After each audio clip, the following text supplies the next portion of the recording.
प्रणाम दोस्तों, जय हिंद, जय भारत, वंदे मातरम।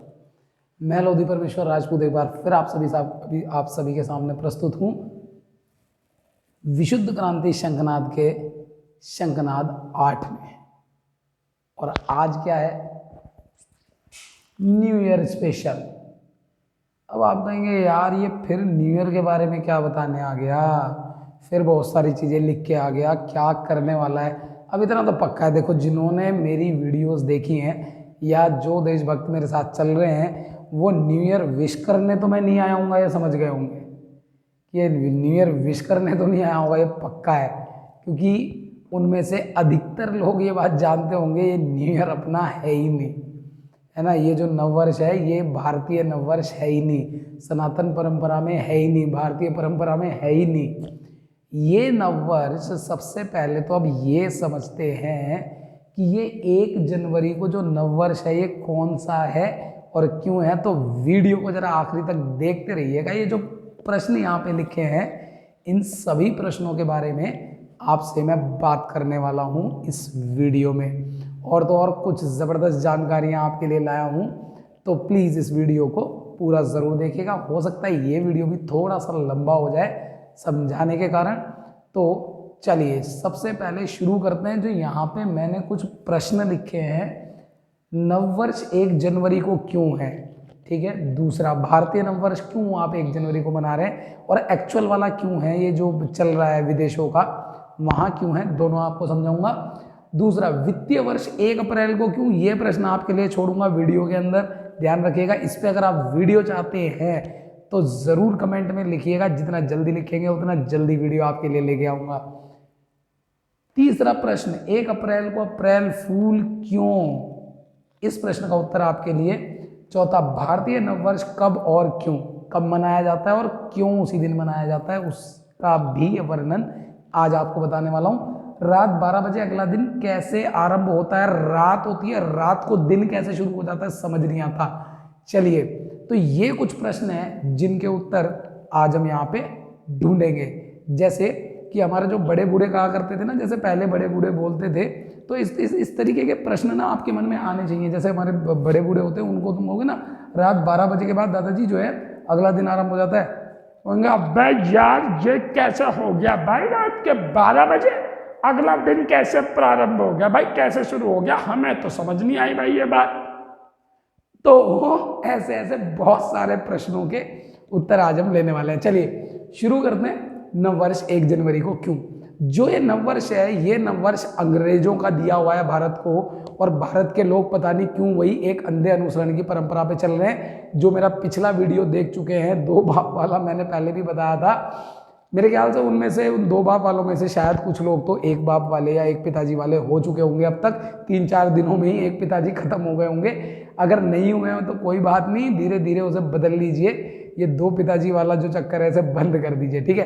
तो जो पिछली वीडियो थी उसमें भी मैंने आपको कुछ चीज़ें बताई थी परंपरा के बारे में। तो ये जो 1 जनवरी है हमारा, 1 जनवरी ये अंग्रेजों का दिया हुआ है, अंधे अनुसरण की परंपरा में आप भी चल रहे हैं। अब मेन बात यह है कि ये ईसाई लोग 1 जनवरी को क्यों मना रहे हैं, इसको समझना थोड़ा सा आपको पड़ेगा, क्योंकि ना तो मुस्लिम लोग जो हैं वो भी इसको नहीं मनाते, उनका हिजरी कैलेंडर है अलग चलता है, हमारा पंचांग अलग चलता है। ये जो कैलेंडर है, जो जनवरी फरवरी वाला कैलेंडर है, ये कैलेंडर जो है ये एक तरीके से आप कह लीजिए क्रिश्चियन कैलेंडर या अंग्रेजों का कैलेंडर, या अभी जो सारी दुनिया में चल रहा है एक तरीके से वही वाला कैलेंडर है ये। तो उस कैलेंडर की अगर मैं बात करूं तो 1 जनवरी से वो नववर्ष शुरू कर देते हैं। क्यों? 25 दिसंबर को ये कहते हैं ईसा मसीह का जन्म हुआ था, और 1 जनवरी को ईसा मसीह का खतना हुआ था। अब ये खतना मैं यहाँ पे बता नहीं सकता, थोड़ा सा तो आप इसको एक बार देख लीजिएगा। ये परंपरा होती है, ठीक है। ये मुस्लिम लोगों में भी है, ईसाई लोगों में भी है, यहूदी लोगों में भी है, कुछ में होती है, कुछ करते हैं, कुछ नहीं भी करते हैं। तीनों ही धर्म यरूशलेम से शुरू हुए थे, और एक खतना जो है ये उसी की एक परंपरा है। तो ईसा मसीह का खतना हुआ था 1 जनवरी को, तब से उसको उन्होंने न्यू ईयर यानी नया साल बना दिया। लगभग आज से वही 1.5-2 हज़ार साल पहले की बात है, जब से ईसा मसीह थे तब से उसके बाद की बात है ये जो न्यू ईयर ये बनना शुरू हुआ। अब आप सोचें कि भारत के पास क्या लॉजिक है 1 जनवरी को न्यू ईयर मनाने का, सोच के देखिए एक बार क्या हुआ था 1 जनवरी को भारत में। कुछ भी सोचेंगे ढूंढ नहीं पाएंगे कि 1 जनवरी को भारत में ऐसा क्या हुआ जिसके लिए हम न्यू ईयर मना लें, मिलेगा ही नहीं। ठीक है, हो सकता है कुछ वामपंथी लोग हों या कुछ हों ऐसे लोग जिन्हें आफत है भारत की संस्कृति से, हो सकता है इसमें भी कुछ ढूंढ लाएं, इसमें भी कुछ निकालना है कि नहीं जी 1 जनवरी को ये हुआ था इसलिए वो न्यू ईयर शुरू हुआ, कुछ भी नहीं है। दूसरी बात, भारत में कोई भी त्योहार जो होता है अधिकतर वो रिलेट करता है प्रकृति के साथ, उसका संबंध प्रकृति के साथ अधिकतर पाया जाता है। बहुत कम त्योहार ऐसे हैं जिनका प्रकृति से कोई संबंध ना हो। तो उसकी अगर मैं बात करूं तो यहाँ तो प्रकृति का बड़ा जबरदस्त प्रकोप होता है 1 जनवरी को, तो मतलब भयंकर ठंड होती है जिसे कहते हैं। तो मेरे ख्याल से तो सबसे बढ़िया तरीका है कि भैया अपनी रजाई में बैठो, गुड़ और मूंगफली खाओ, बढ़िया जिसे कहते हैं कफनाशक काढ़े पियो, पकोड़े वकोड़े खाओ गरम गरम और घर में बैठो। लेकिन नहीं, आपको कल रात के 12 बजे बहुत सारे निशाचर कूदते फांदते दिख जाएंगे इधर उधर डीजे की धुनों पर। मैं कहता हूँ अरे यार किसी नॉर्मल दिन में ही नाच लो, इस 31 दिसंबर को ही नाचने की आफत आई है क्या? नहीं, कल रात 12 बजे ये फुल बिल्कुल खतरनाक तरीके से आपको निशाचर मिलेंगे नाचते। निशाचर समझते हैं ना, रात में चलने वाले निशाचर, निशा में मतलब निशा मतलब रात, रात को जो चलते हैं, राक्षस जिसे कहते हैं। ठीक है, चलिए आप ऐसा समझ लीजिए। तो यहाँ पे ये 1 जनवरी, ये 31 दिसंबर है, कल रात को ये 12 बजे इनका दिन आरंभ हो जाता है। अब रात के 12 बजे ये दिन जो है क्यों आरंभ हो रहा है, कैसे आरंभ हो रहा है, जरा एक बार इन बेवकूफ़ों को ये भी समझा दिया जाए। भारत में अगले दिन को प्रारंभ होने का जो समय है वो है ब्रह्म मुहूर्त। ब्रह्म मुहूर्त माना गया कि जो ब्रह्म मुहूर्त होता है तब से हमारे नए दिन की शुरुआत होती है। मतलब आप खुद ही सोचिए यार, 12 बजे रात होती है कि दिन होता है? वो कहते हैं 12 बजे के बाद अगला दिन प्रारंभ। अरे यार क्या ही बुद्धि है, मतलब इतनी खतरनाक बुद्धि कैसे? चलिए, तो समस्या तो ये थी कि सारी दुनिया को ये चीज पता नहीं थी कि अगले दिन का आरंभ कब से माना जाए। ये सबसे पहले भारत में आया। अधिकतर लोग जो थे वो सूर्योदय से अगला दिन मानते थे, सूर्योदय से, कि सूर्योदय जब हो जाएगा तो भाई अगला दिन हो जाएगा। ठीक है, ये भारत था जो ब्रह्म मुहूर्त की महिमा को जानता था और उसने कहा नहीं, सूरज नहीं, सूरज से लगभग 2 से ढाई घंटे पहले, सूरज उगने से 2 से ढाई घंटे पहले दिन प्रारंभ होता है। यानी जिस समय सूर्य जो है वो बस आने ही वाला हो, 1.5-2 घंटे रह गए हों, तो तब ब्रह्म मुहूर्त का प्रारंभ होता है। तब हम कहते हैं भाई नया दिन जो है वो ब्रह्म मुहूर्त से शुरू हो रहा है, क्योंकि वो बेला ही कुछ अलग है। उस समय इतनी पॉजिटिविटी पूरी प्रकृति में होती है, इतनी सकारात्मक ऊर्जा पूरी प्रकृति में विद्यमान होती है, तो उसको पूरे को एनालाइज करने के बाद ही भारत के ऋषि मुनियों ने उसको दिन प्रारंभ करने का समय बताया। अब आप कहेंगे ब्रह्म मुहूर्त का समय कितना है घड़ी के हिसाब से? तो ये लगभग अगर गर्मियों की बात करें तो 4 बजे के आसपास मान लीजिए, 4 बजे के आसपास, और सर्दियों की बात करें तो आप 5 बजे के आसपास इसको मान सकते हैं। ठीक है, वैसे तो ये गर्मियों में थोड़ा 4 से पहले हो जाता है, सर्दियों में 5 या 5 के आसपास रहता है। इसको आप समझ सकते हैं सुबह की बात। ठीक है, सुबह के 4 बजे या सुबह के 5 बजे ये है। और जब भारत में सुबह के 4-5 बजते हैं ना, तो जरा आप एक बार ट्राई करना, घड़ी अब सबके पास वर्ल्ड क्लॉक अवेलेबल है, चेक करिएगा कि भारत और इंग्लैंड के समय में कितना अंतर है। तो आपको पता लगेगा जब भारत में 4-5 के आसपास बज रहे होते हैं तब इंग्लैंड में बज रहे होते हैं 12 रात के। तो इन फिरंगियों को भी नहीं पता था कि दिन कब से प्रारंभ होता है, ये भी सूर्योदय से ही मानते थे। तो भारत से इन्होंने सीखा। अच्छा, ब्रह्म मुहूर्त यानी सूरज से, उन्होंने कहा भाई भारत में जब इस समय होता है जरा देखना भाई इंग्लैंड में कितने बजते हैं। तो उन्होंने कहा भाई इंग्लैंड में तो 12 बजते हैं ना। ठीक है भाई, भाई भाई बस हमारा अपने वाला टाइम देखो तुम, कि हमारा इंग्लैंड वाला टाइम देख लो। ठीक है भाई, इसी के हिसाब से अब भाई हम ये चलाएंगे पूरा का पूरा फंडा कि जी अगला दिन जो है वो 12 बजे का। अरे 12 बजे के बाद तो घनी रात, जिसे मध्य रात्रि बोलते हैं भाई, वो चालू होती है। कहते हैं 12 से 3, साढ़े 3 बजे के आसपास तक या 3 बजे तक तो जिसे कहते हैं खतरनाक तरीके से नकारात्मक ऊर्जा जो है वो प्रकृति में विद्यमान है। और उस समय आप कह रहे हो नया दिन प्रारंभ हो जाता है, मतलब बुद्धि भाई साहब जिसे कहते हैं घुटने तो छोड़ो, एडी में से निकल गई, ऐसी वाली बात। तो जो ये मतलब इतनी बिल्कुल अकल से बाहर की बात करते हैं और उन बातों को हम लोग जो हैं फटाफट फटाफट अनुसरण करना शुरू कर देते हैं। आज ही 1 जनवरी, 1 जनवरी के बाद जो है वो भी 12 बजे ही नाच रहे होंगे और 12 बजे ही कूदेंगे भी, चिल्लाएंगे भी happy new year, happy new year. ये आया कहाँ से? भारत में कभी भी जो न्यू ईयर है ये 12 बजे मनाया नहीं गया, 31 दिसंबर को कभी नहीं। ये सारा करा धरा है बॉलीवुड की पिक्चरों का, ये सारा करा धरा है जो तुम्हारे ये सास बहू के सीरियल आते हैं ना, दुनिया भरे के, एकता कपूर और ऐसे ऐसे, इन सब में देखना यही काम हो रहा है। ये जितने भी बॉलीवुड की पिक्चरें आ रही है, जितने भी, सब में न्यू ईयर, एक भी मूवी मैंने आज तक नहीं देखी। अगर कोई मूवी मेरे से छूटी हुई है और उसमें अगर ये दिखाया गया हो, दर्शाया गया हो, तो मैं नहीं जानता। लेकिन जितनी मेरी देखी हुई मूवी और नाटक कोई भी मैंने कभी देखा है, उसमें सब में ये न्यू ईयर की जो गंध फैलाई हुई है वो 1 जनवरी की 12 बजे, 31 दिसंबर को नाचो कूदो चिल्लाओ पागलों की तरह, आधी रात को राक्षसों की तरह, और फिर 1 जनवरी को भैया अपना न्यू ईयर शुरू कर दो।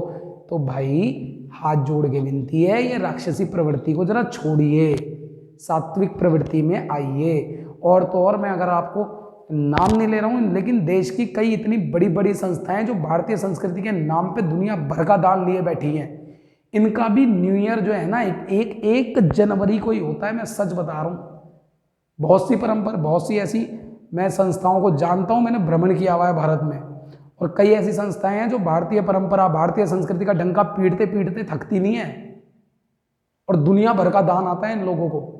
और उसके बाद इनको जरा आप देखेंगे ना तो पता लगेगा 1 जनवरी को इनका भी न्यू ईयर मन रहा होगा। तो भाड़ में जाने दीजिए ऐसी जितनी भी संस्थाएं हैं।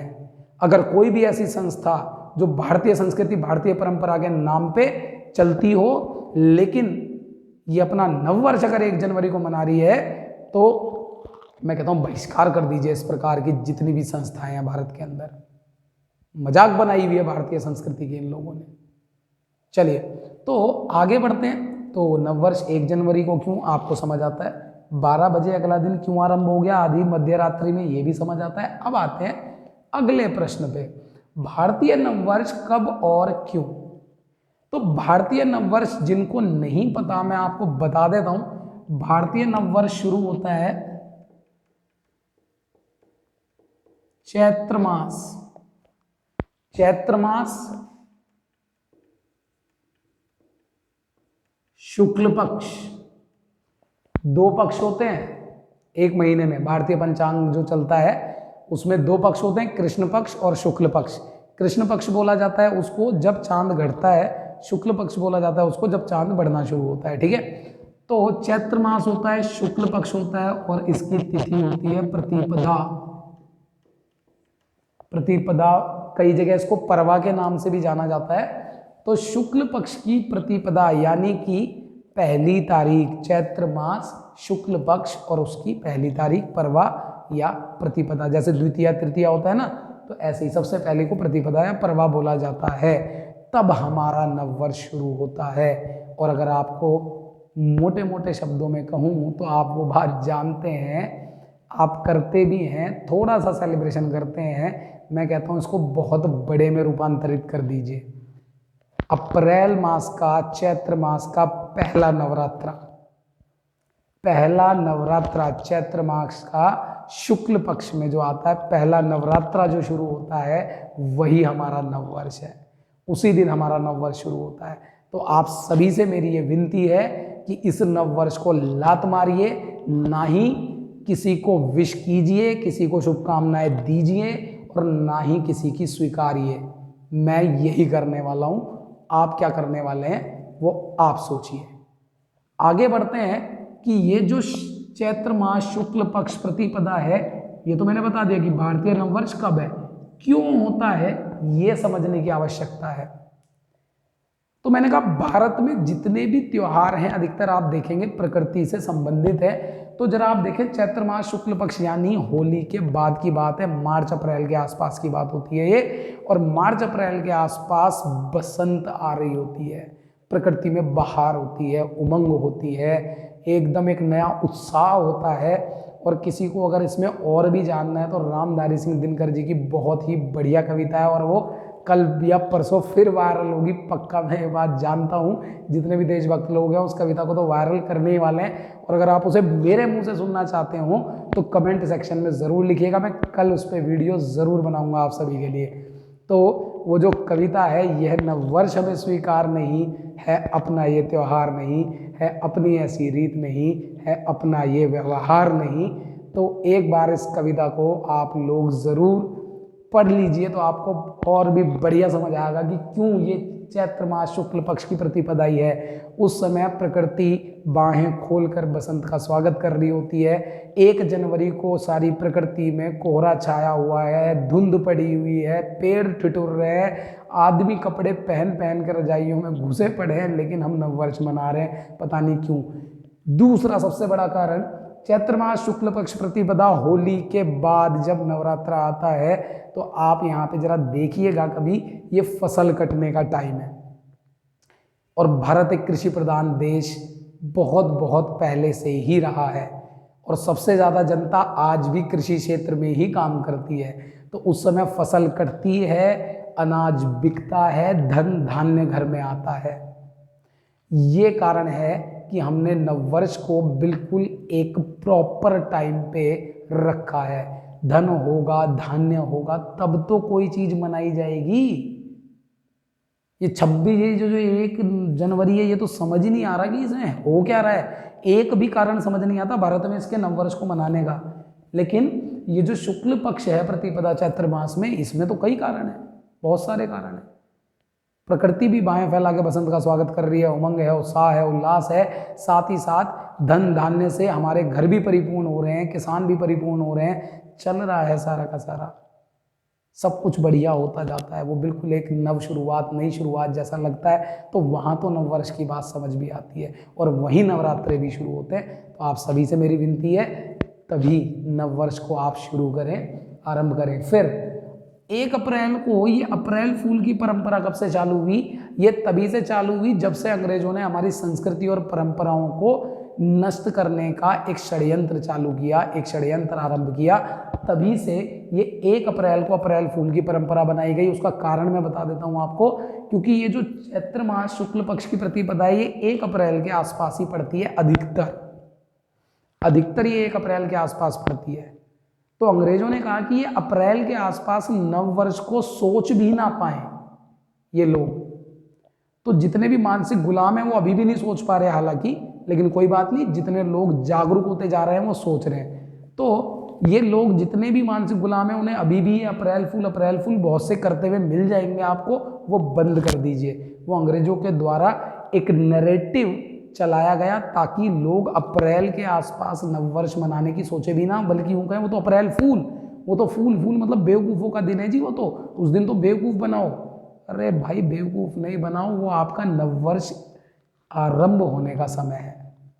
तो आप सभी से हाथ जोड़ के मेरी प्रार्थना भी है, विनती भी है, ये आपका कर्तव्य भी है कि आप 1 अप्रैल को अप्रैल फूल करना छोड़ दीजिए। चैत्र मास के शुक्ल पक्ष की प्रतिपदा को नववर्ष आरंभ करिए। तो मेरे विचार में मैंने आज आपको सभी बातें, 12 बजे अगला दिन कैसे प्रारंभ हो रहा है, भारतीय नववर्ष क्यों है, कब है, इसको मैंने बोला। दूसरा प्रश्न, इस पे अगर वीडियो चाहिए तो ज़रूर बताइएगा। और नववर्ष 1 जनवरी को क्यों हो रहा है ये भी आपको समझा दिया है। तो मेरे विचार में जितने भी देशभक्त लोग हैं वो सभी तो इस बार नववर्ष नहीं मनाने वाले 1 जनवरी को, वो सभी चैत्र मास शुक्ल पक्ष प्रतिपदा पहला नवरात्रा मनाने वाले हैं। तो आप सभी को ये वीडियो मेरे ख्याल से अच्छा लगना चाहिए, और अगर नहीं भी लग रहा हो किसी को अच्छा, तो भी भाई एक काम करना, शेयर कर देना, लाइक मत करना, सब्सक्राइब मत करना। फिर वही मैं कह रहा हूँ, सब्सक्राइब करिए चाहे मत करिए, लाइक करिए चाहे मत करिए, लेकिन शेयर ज़रूर करिए। सभी के पास ये जानकारियाँ पहुँचनी चाहिए। ये ऐसा ज्ञान है जो जितना फैलेगा हम भारतीयता की तरफ उतनी तेज़ी से बढ़ते चले जाएंगे। आप सभी के लिए मैंने कहा नवरात्रा, पहला नवरात्रा याद रखिएगा। मैं फिर याद दिलाऊंगा जब वो आएगा। तब तक के लिए जय हिंद, जय भारत, वंदे मातरम, जय माँ भवानी।